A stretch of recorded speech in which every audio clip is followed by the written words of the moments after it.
Friends, so మనం ఇంటికానే ఉండి competitive exams prepare అయ్యేటప్పుడు అప్పుడప్పుడు మన మెదడు అలసిపోయినట్టు అనిపిస్తుంటుంది. ఫ్రెండ్స్, మన మెదడు అలసిపోకుండా ఉండాలంటే మనం ఏం చేయాలి?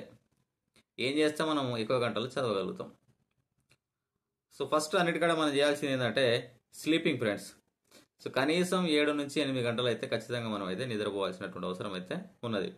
ఎప్పుడైతే మనం మంచిగా నిద్రపోతామో ఓ, తర్వాత నెక్స్ట్ డే రోజు మనం చదివినా ఎక్కువగా గుర్తుండేటటువంటి అవకాశం అయితే ఉంటుంది. ఫ్రెండ్స్, ప్రశాంతమైనటువంటి నిద్ర అనేది అవసరం. అదేవిధంగా మెడిటేషన్.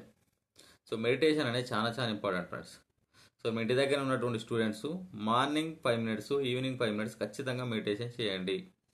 సో మెడిటేషన్ చేయడం వల్ల మీ యొక్క జ్ఞాపక శక్తి అనేది ఖచ్చితంగా పెరుగుతుంది. సో మెడిటేషన్ అయితే ఖచ్చితంగా చేయండి. ఫ్రెండ్స్, అదేవిధంగా చదివేటప్పుడు డిహైడ్రేషన్ అంటే మనం ఏం చేస్తామంటే చదివేటప్పుడు ఒక వాటర్ బాటిల్ దగ్గర పెట్టుకొని చదవండి.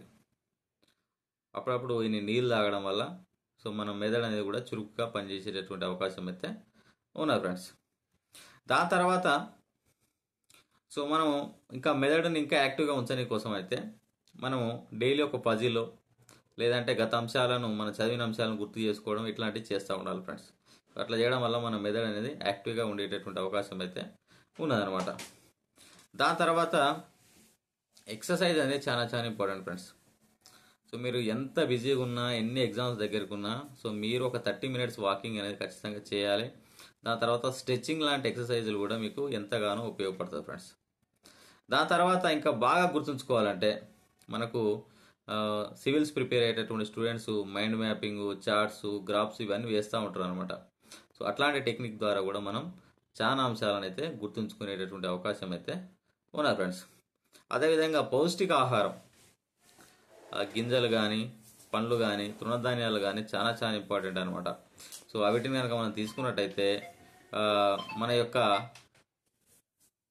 మెదడు బాగా పనిచేసేటటువంటి అవకాశం అయితే ఉన్నది. ఫ్రెండ్స్, సో ఈ అంశాలను అయితే ఖచ్చితంగా మీరు ఫాలో అవ్వండి. సో మీకు ఖచ్చితంగా ఇంప్రూవ్మెంట్ అనేది ఉంటుంది. Friends, okay friends, thank you. ఈ వీడియో నచ్చిందని నేను అనుకుంటున్నా. వీడియో నచ్చితే లైక్ చేయండి. సో మీ ఫ్రెండ్స్ కూడా షేర్ చేయండి. సో మన యూట్యూబ్ ఛానల్ కొత్తగా చూస్తున్న వాళ్ళు తప్పకుండా సబ్స్క్రైబ్ చేసుకోండి.